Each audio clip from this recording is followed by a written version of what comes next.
Okay, welcome to everybody. I can see you, Soto. Thanks also to Vincent and Dima for organizing this event. And maybe there are some others following Facebook, also greetings to them. Sorry, I don't know who it is, but maybe you want to contact me, either write to Dima or write to Vincent, and they will forward your emails to me, and I can answer your questions because you will be able to discuss the whole topic.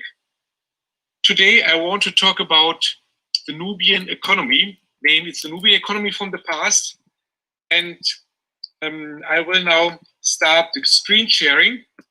And then if you can't see, then please let me know. I want to talk about the Nubian economy, neither capitalism nor communism, because we are talking a lot about how to run the economy. The two extremes are communism, a theory or system of social organization based on the holding of all property in common, actual ownership being ascribed to the community as a whole or to the state. And then we have at the other end capitalism, an economy system characterized by private or corporate ownership of capital goods, by investments that are determined by private decision, and by prices, production, and the distribution of goods that are determined mainly by competition and free market. Sorry to interrupt you, Marcus. We don't see the screen. Oh, okay. I don't see the screen. I don't know about the rest. Thank you. I just started it, but then we need to find out where you can see it. Thank you so much, Dima.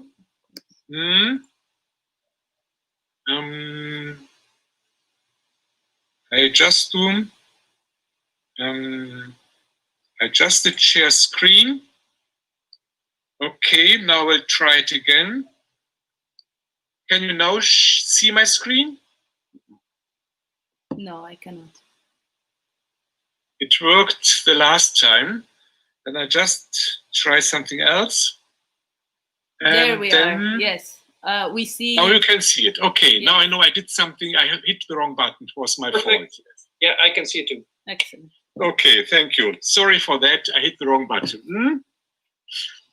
So we talk about the Nubian economy. I won't repeat the definitions. Most of you know what communism and capitalism is about in the extreme forms. And I want to talk about the Nubian economy, which offers a third way, at least offered a first way. Of course, also Nubian culture is changing a lot. And when we go back to the Nubian kingdom period, we have Giovanni Vantini telling us, beyond the mugs, the customs houses, no money circulated. Transactions are made by exchanging slaves, cattle, camels, iron tools, or grain. So there was some economy, but it was not by money. And the same is also said about the Funch kingdom period.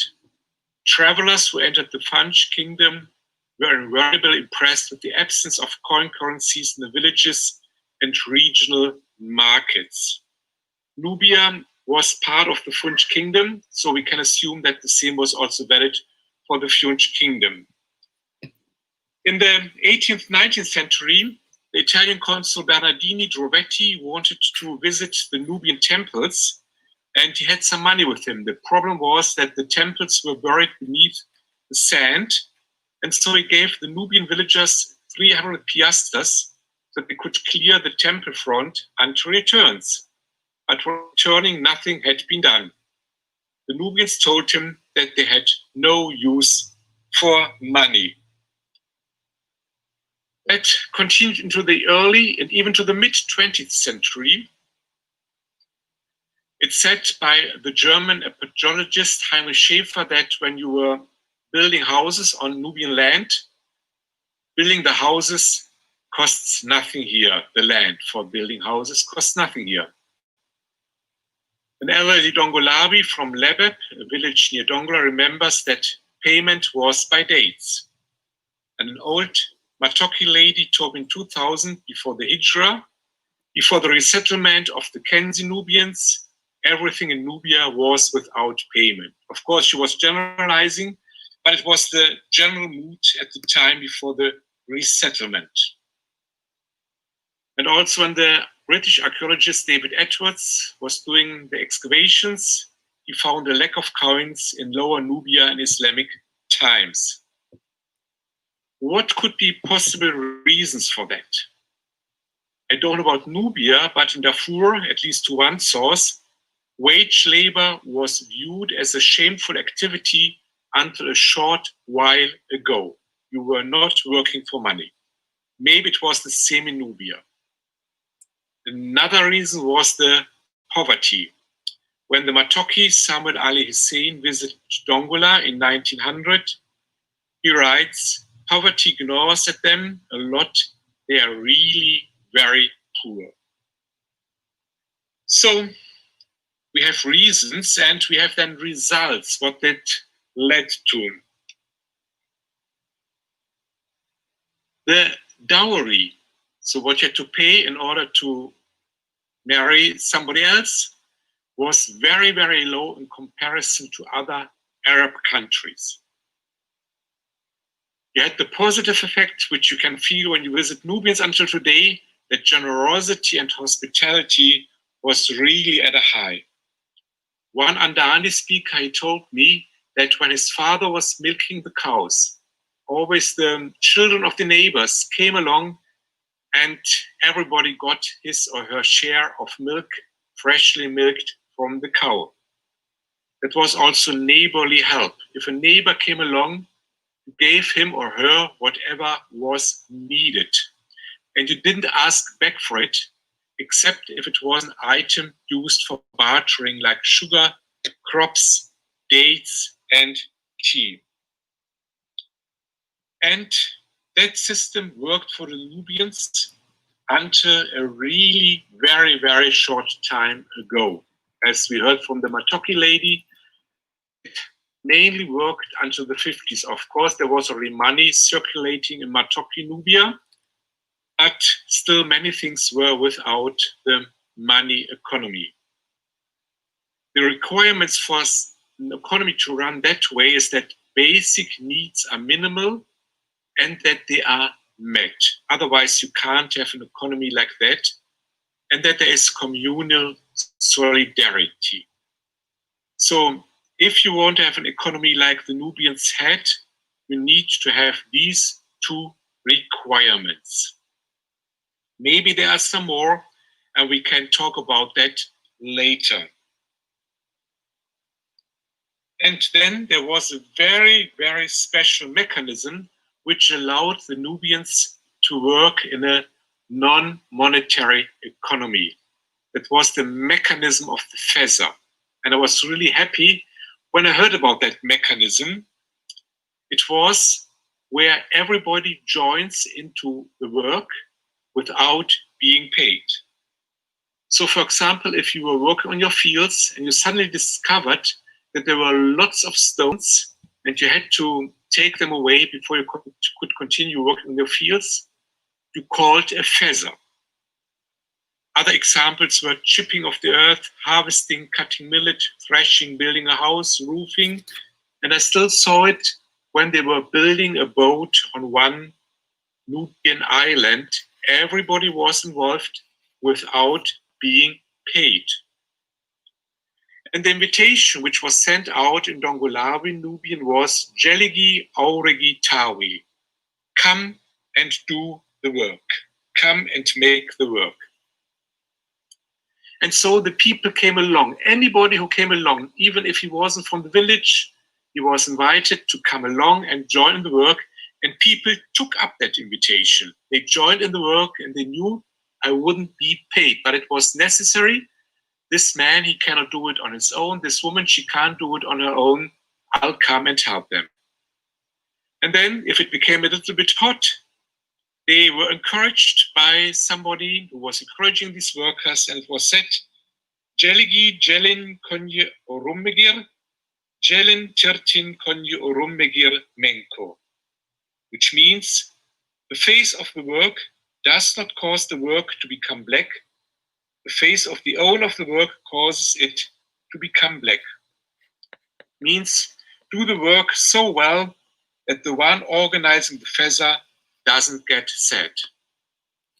And interestingly, the person who was calling for the feza, he wasn't working there. Why that? Because he was preparing a big meal. And a big meal meant an animal was slaughtered and milled beer was provided. Remember, at that time, the Nubians were Muslims, but many of them didn't take it so strict as current times. It was more like a wedding party. A wedding party where also everybody who came along was invited. Everybody joined in. And here also, everybody had done the work, then could join in the big meal organized by the person who was calling to the feza, was joining in the dancing, and was joining in the drinking of beer of the Marisa. So that was the way how Nubians were able to do their work, if it was a work which required that the whole community and even outsiders participated, and so their community could exist. And even nowadays, if you go to some Nubian villages, you experience that everybody is helping when there is a big celebration, a big Karama celebration, and the women are doing the work. And then when you look around, it's really difficult to find out who's organizing the work. And if you ask the ladies who's organizing all the work in this Karama, they just smile at you and tell you, we are all organizing it. Of course, there's someone in the background, but there's again the thinking, it's very low hierarchical how they're working together. However, the monetary economy is global, and it also crept into the Nubian areas, in the Nubian regions. And it didn't start just with globalism, it already started in the French kingdom. The imposition of land taxes and coin abruptly raised the threshold of what constituted weakness to a vastly higher level, and bestowed upon those who did possess coinage a correspondingly irresistible leverage over those who did not. For example, where could one turn for help in paying taxes if natural disasters struck? So suddenly there was the need to earn enough money to at least pay the taxes. And so the monetary economy crept slowly into the Nubian regions. Of course, the Nubians were known to hide when the tax collectors came along. Usually, at least that's what old people tell me, their villages were empty when the tax collector came. But if they were caught, they needed to have enough money available. With the Mattokki, it also started when they became wage earners in the Egyptian cities. They were earning money, they were getting to know the monetary economy, and then they returned the money to their families back home in Lower Nubia. And a big push of the monetary economy was then done by the Egyptian government during the Hijra, during the resettlement in 1964. It was said the Nubian community were to be improved in accordance with supposedly rational development criteria, including the replacement of the barter with the monetary economy. And actually that's what happened when you nowadays go to the resettlement villages around Komombo. It's a monetary economy. Everybody's looking how he or she can earn some extra money to be able to survive in the current economic situation.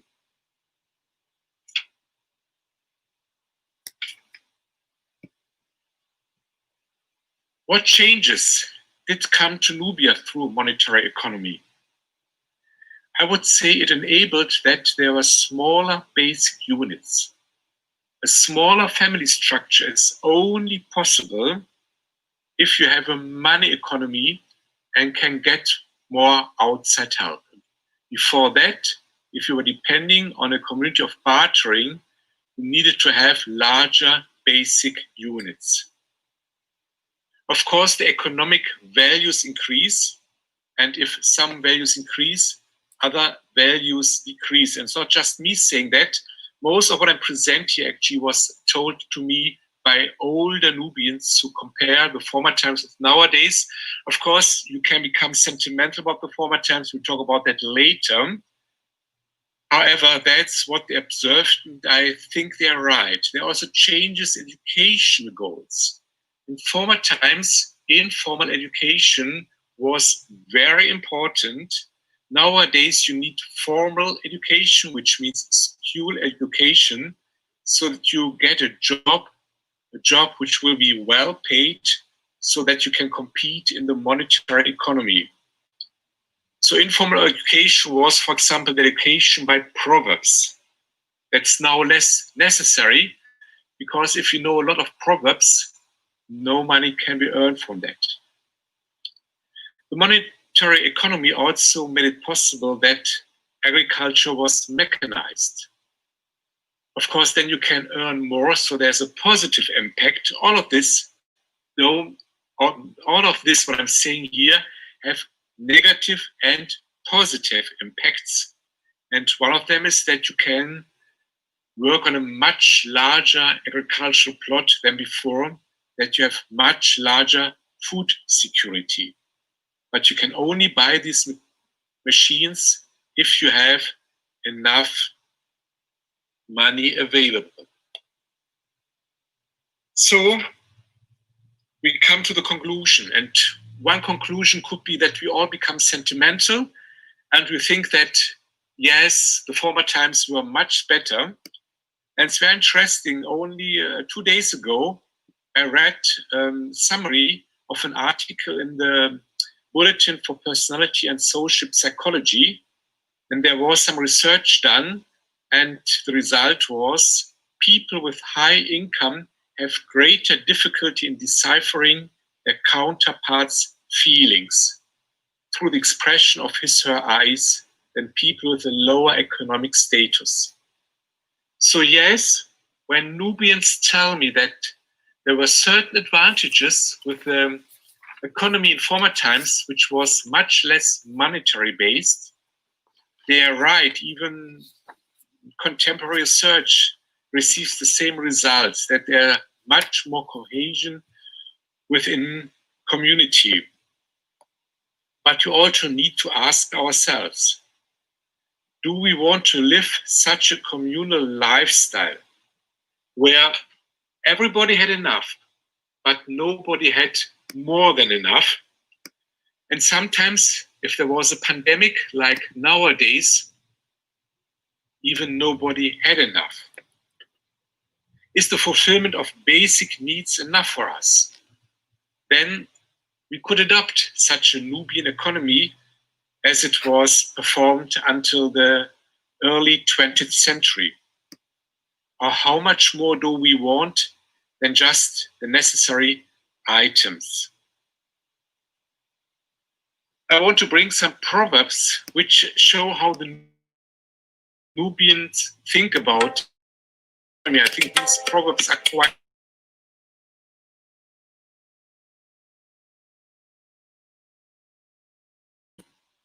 one who has flour does not overlook or miss the fire.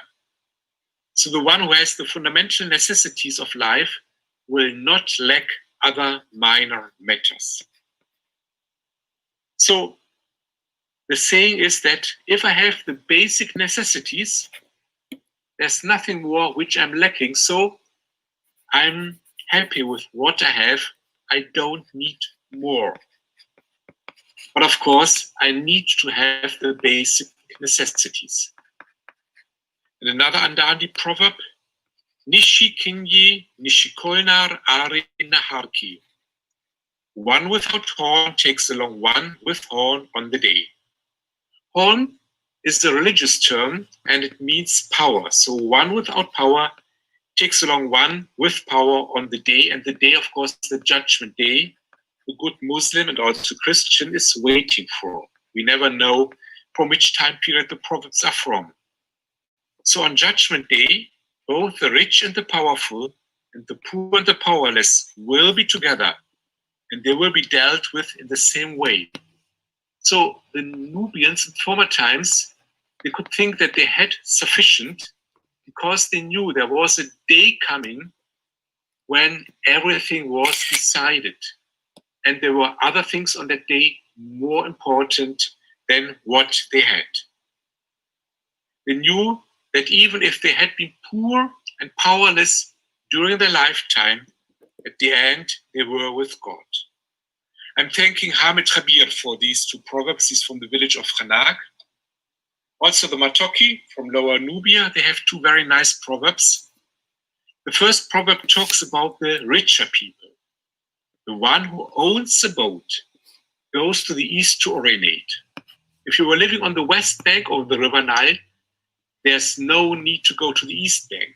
But Nubians knew if somebody has more than enough, then he will do quite a lot of extra things that are not necessary. It's interesting that research, which I just quoted from, they came to the same result, that people who have more than enough, who are rich, can live a luxury lifestyle, they do a lot of things that are not necessary, and at the end, they have much less time than other people. So the Nubians already knew what modern research, contemporary research, is discovering. Another Mattokki proverb, Girish aro yom uromer anafi. The white fiesta benefits on the black day. Somebody with enough money has the ability to solve his problems. That's the meaning.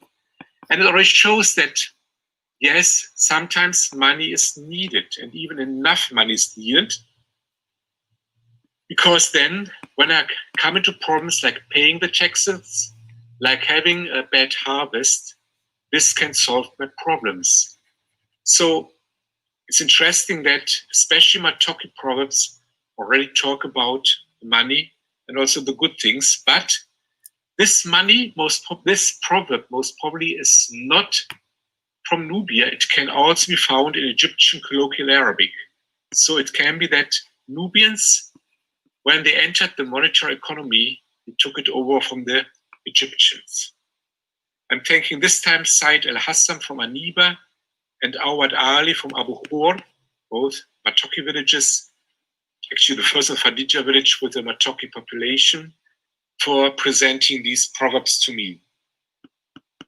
And I also want to thank quite a lot of other Dongolawi, Andaandi speakers and Kenzi Mattokki speakers who sat with me for endless hours, and they told me quite a lot of the things I now presented, and they showed the generosity and the hospitality I talked about, and they taught me their language so that I could understand these proverbs, and they were very patient in answering my questions when my German culture was so different to theirs, and I, even after the third question, I still hadn't understood it. And they made me feel at home with them, and I could even stay overnight with them. So thank you to all the Nubians who enabled me to do this research. And here I want to stop, and I'm open to any questions.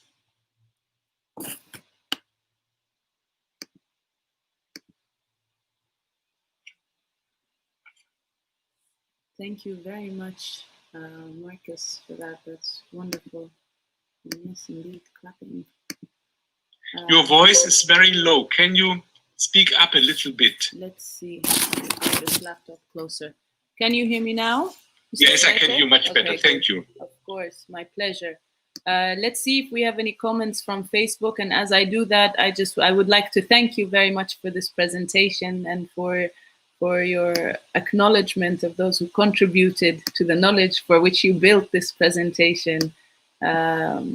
We don't hear it very often, so I'm very grateful for that. We have from Facebook, we have Mazen Ilyas saying, Mr. Yeager, and he has a look of awe and I guess and surprise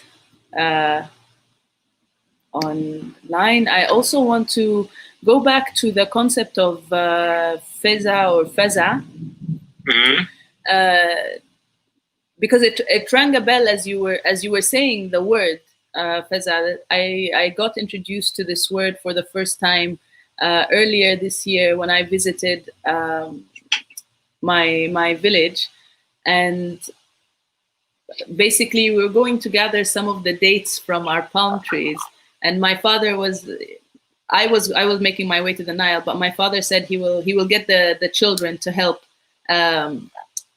pick the dates. And so he went and he stood under the palm tree and he was saying faza faza, and I was like, why are you saying that? And then he laughed, and he had my cousin explain to me that this is what's normally happened, whether it's for a wedding or for starting, you know, for a newly like a new couple or a couple to be who need help setting up their home, or for certain things to bring into their house, that it's a whole community build. Even building the actual house, it's not one person who is building the house, but the entire community coming together. So it's it was nice to hear that again, and in confirmation that this is something that's gone back. And yes, I said Nubian, when you write in Arabic, they have the I in there, but it's just professor when they talk Nubian. I didn't. So I said it Nubian way. I said it different. The pronunciation was different. So I said it the Arabic way. I said it, yeah, no, I said it the Arabic way, and this is an issue I have with my father, is that he's not yet speaking to me in Nubian. Even though I told him I'm trying to learn, he's still speaking to me in Arabic. But, you know, I walk around with my notebook here when I was in the village, and I would take I have a page of the words I learned. So how in Nubian, it's Feza? Feza. This is why told me. I think there is something wrong with the audio. I don't know if it's just me or it's someone else as well. So Sota or Vincent, are you hearing Marcus clearly? No, huh? There's a weird doubling. Yes. So maybe that happens when more than one person is in my microphone, and then I always have to turn it off while I'm talking. Can you hear me now? Is that better? That's strange. I'm so sorry for that. No, it's okay. It sounds a little bit like the Terminator, really. Yeah, I am. No, but it happened immediately after you did the time extension on Zoom. So I wonder if it has anything to do with that. It's just game. I just clicked it off and didn't do anything else, but I check.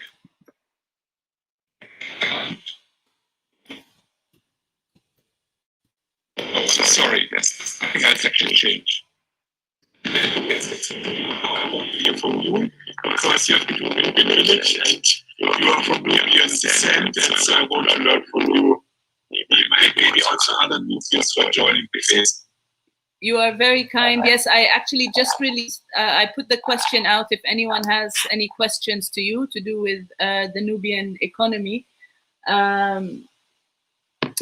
This topic is of great interest to me, because at the very heart of my return to the village is to look at ways we can, as a village and as a family, be socioeconomically sustainable.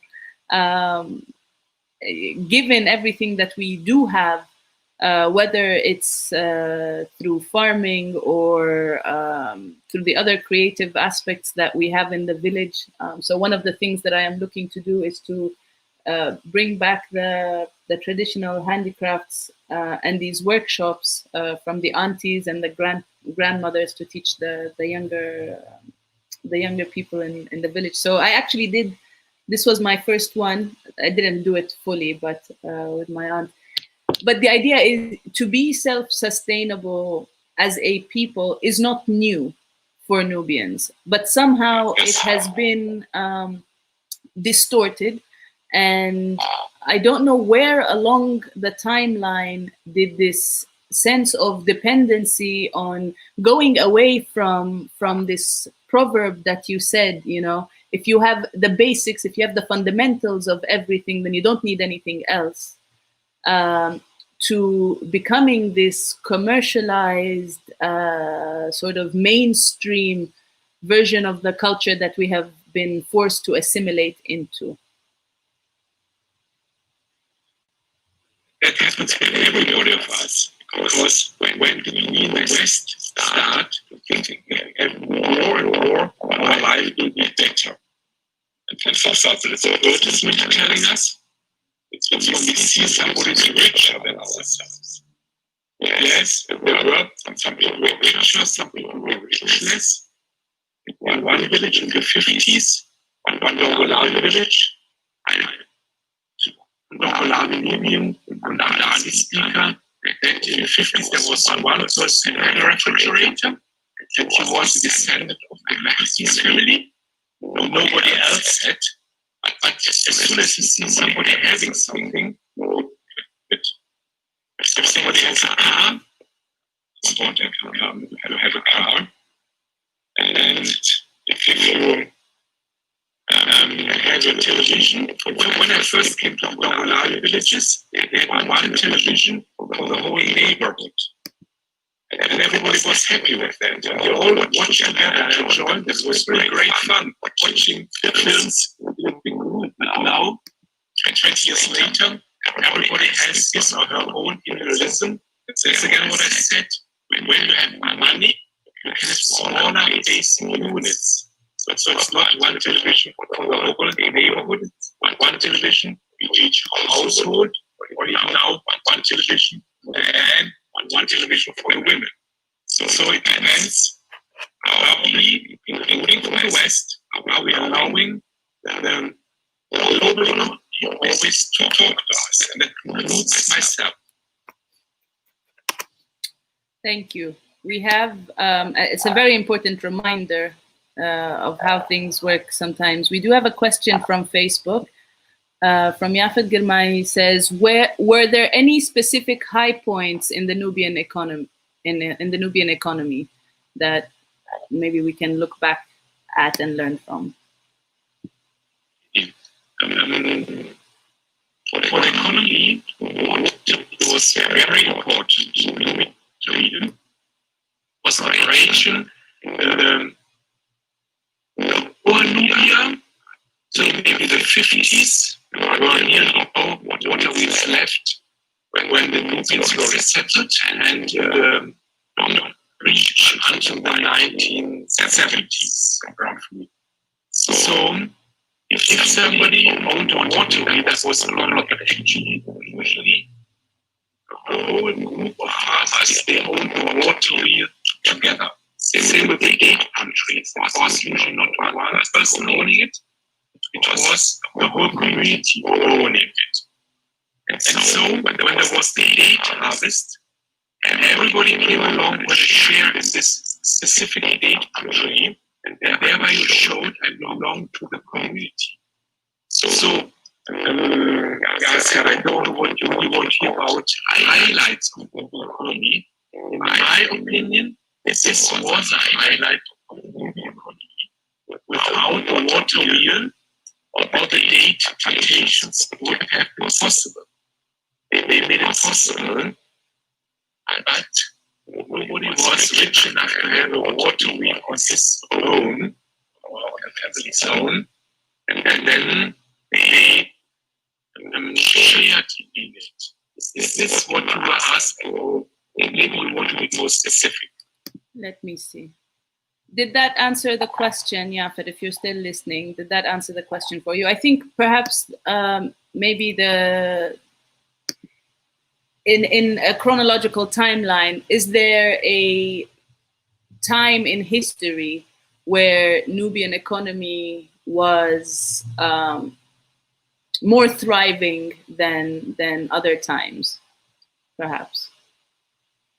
Yeah, Vincent is much more the expert than myself, because there we need to go back to the Nubian. Nubia was connected. South, east, and west. There was carbon trading, And the archaeologists have found, and maybe you answer it, Vincent, because you can give a more exact answer.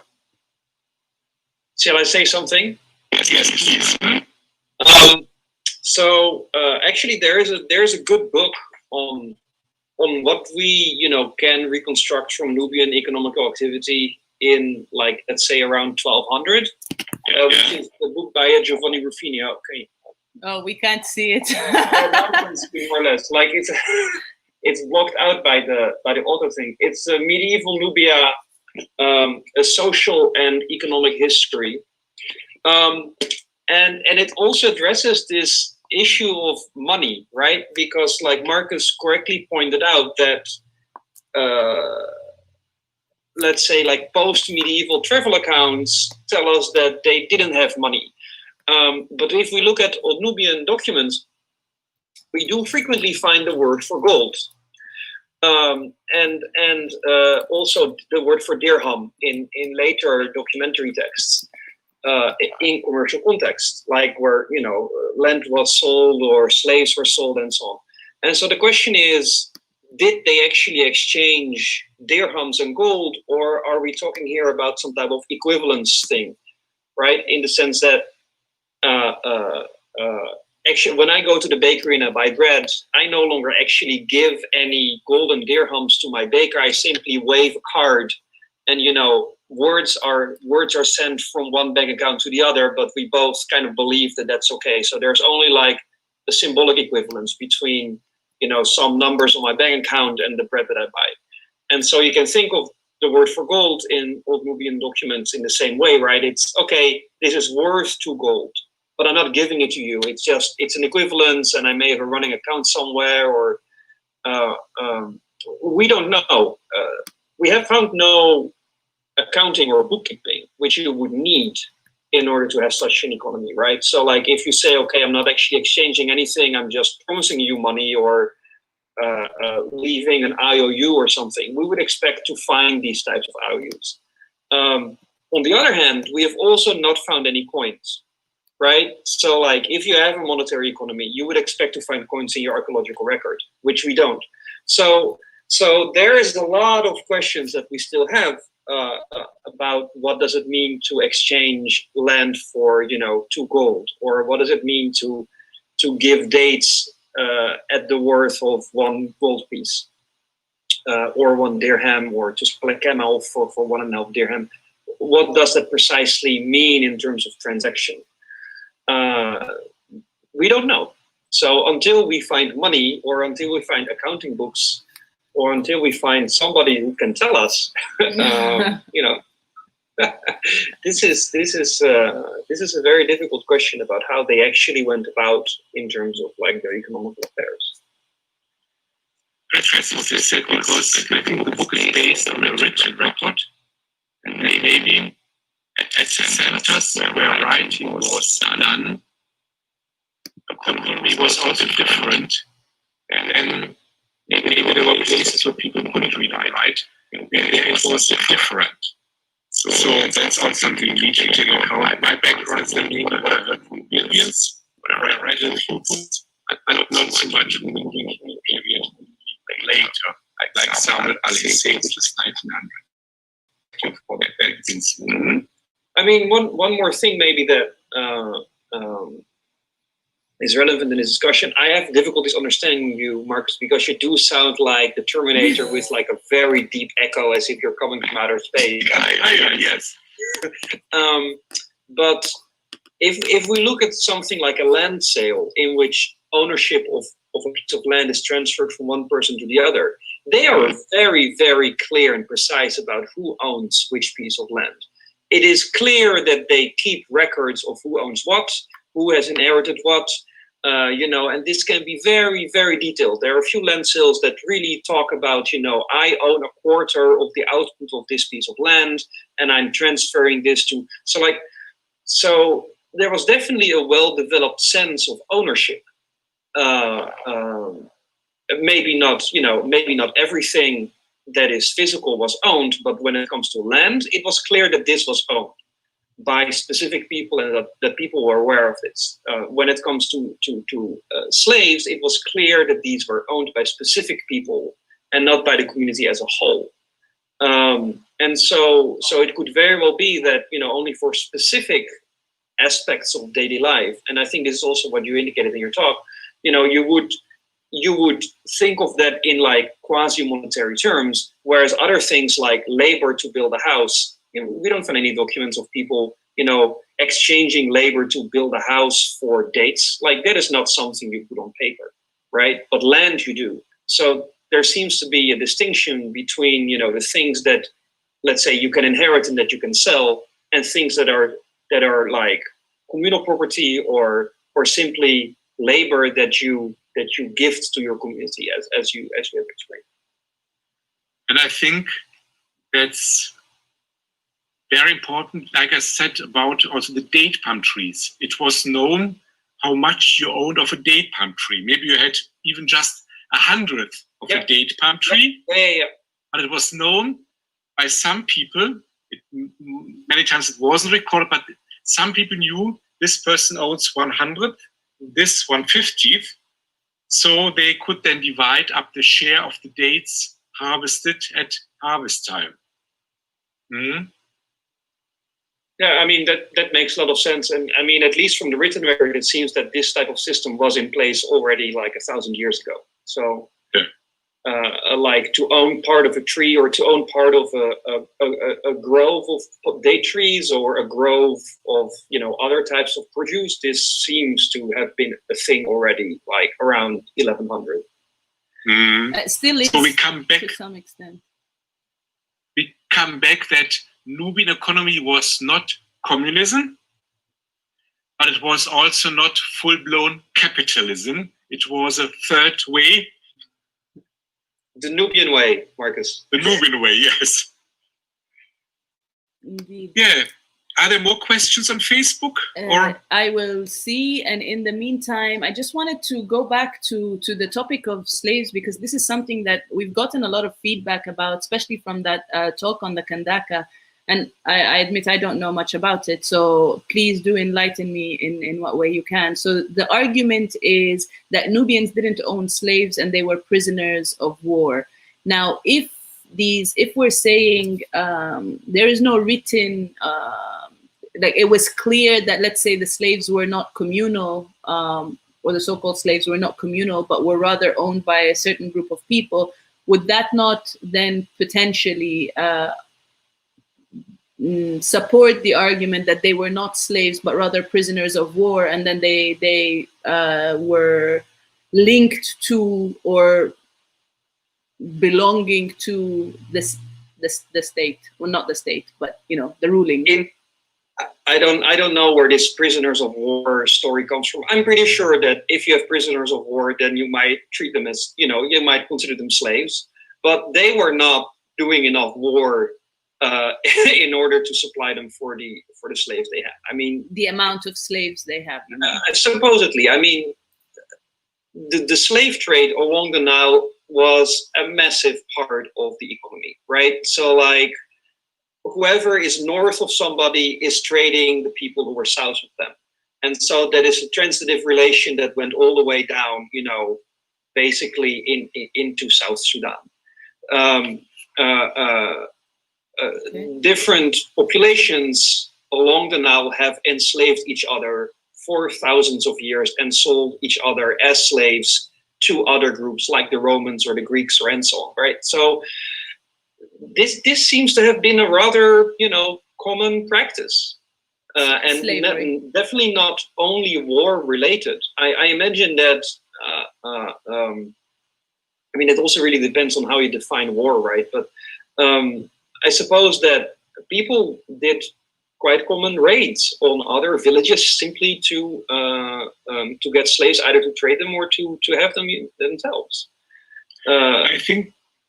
Sorry, Vincent. No. I mean, of course, like the question in my case is like, what does the written record say? And the written record in Old Nubian says people owned slaves, sold them, bought them, and set them free. Also, right? also what we must keep in mind is that when we talk about slavery here, this is not like transatlantic chattel slavery trade, right? This is a completely different scale. This is not, raiding entire villages and dumping them on a boat and putting them to the other side of the ocean, right? This is let's say, it's a more, if you can put this between quote marks, quote unquote, sustainable way of dealing with the issue of slavery, in the sense that if you take entire villages and populations and displace them, you simply cut yourself as a slave trader in the hand, right? Because then you lose your entire base for economic success. So I'm only smiling because Mazen is tuned in on Facebook from wherever he is, and he's responding. And these are the comments that are coming through. It says, so there goes the myth that Nubians were doing all of those things to the extent that it's being advocated or being propagated. Prisoners of war are a very common thing. I guess the accusation that people put forth is that it's like the chattel slavery. It's not. I mean, slavery. Actually, slavery. Despite what we may think of this currently in human rights terms, historically is quite a widespread phenomenon, and it takes on many different forms. Yes, so like most teachers in ancient Greece and in Roman times were slaves. They were wealthy. They were independent. They could do all kinds of stuff. They educated the entire elite, but they were still owned, right? So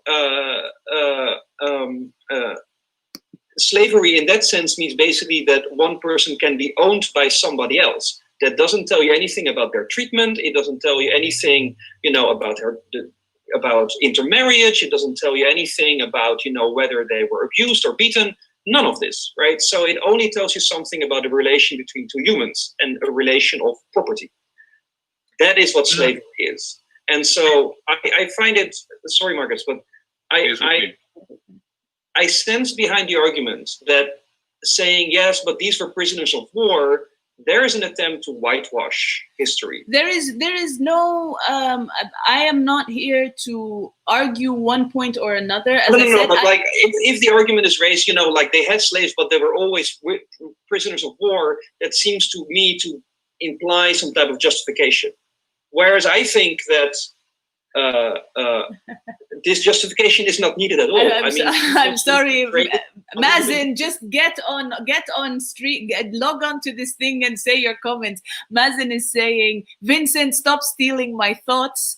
Vincent, we're like on the same wavelength right now. Oh my God, we're like the same person, V. Right. Okay, so. But sorry, but I interrupted Marcus twice, and so Marcus probably wants to say something. No, so because time is running out, and I left the topic of slave ownership out. I prepared it, but because of the time, one Nubian, he told me, yes, they were along a slave caravan route in the village they were living in. And the older people told him that in former times, the sick of the slave caravans were left in the village and placed under the village tree. And that's how some of the people who have descendancy of slaves are in the village. The villagers, also from neighboring villages, and among them, especially the village prayer leaders, the imams, were concerned and cared for these sick people left behind by the slave caravans. After the slave recovery, they became part of the village and received the 3 vertical facial scars, the shuluch.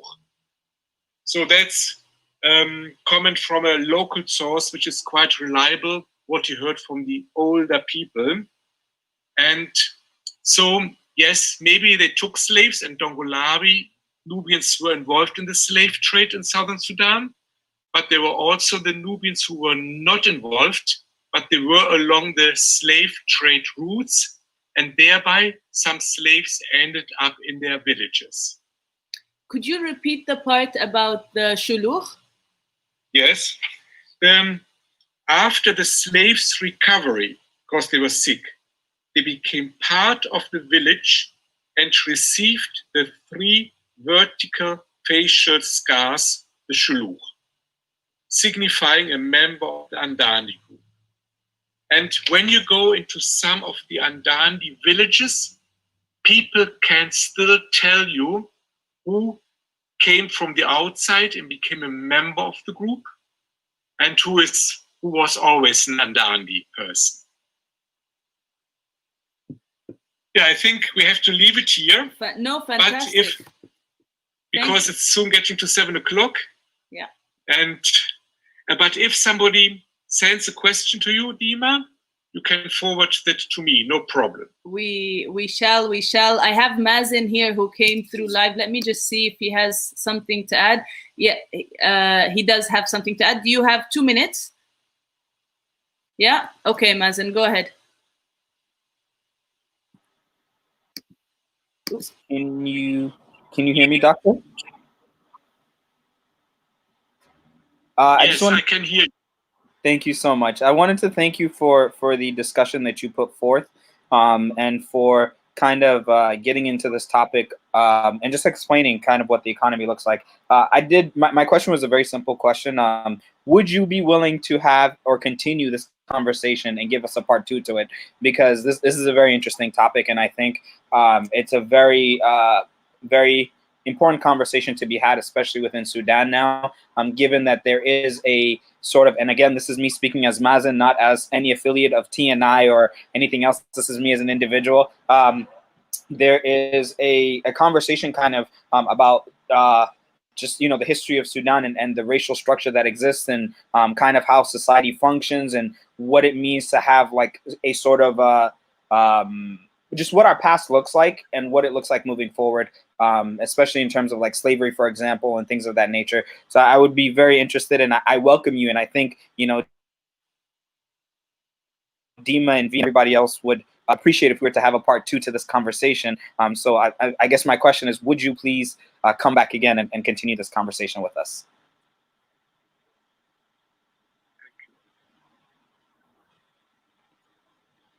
All right.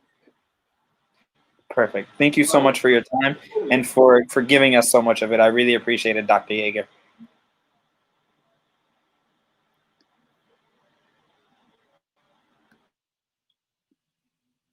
So yeah, then shall we close here and think of a possible part 2? And I'm sorry that my voice became not so good. Your voice is back as normal. Your voice is back to normal halfway through. Yeah, okay. I think it just needed a palate cleanser by Vincent's very passionate response. But we thank you very, very much, Marcus. This was enlightening, and I second absolutely what Mazen said. It would be wonderful to have a follow-up conversation specifically on this topic, because it is something that has been raised time and time again. And for a reminder for those who attended our my presentation about the Nubian Initiative, this is how we be the bridge. This is how we become the bridge. We bring the community with questions, with academics and people who have studied it. So we will find the date and we will announce it. Please stay tuned. Please follow the Nubia Initiative. As I get a call from Sudan right now, I think this is the perfect time to say thank you and good evening and Afia Logo. Yeah. Goodbye. Thank you also for the Japanese who joined us. Yes, that was very wonderful.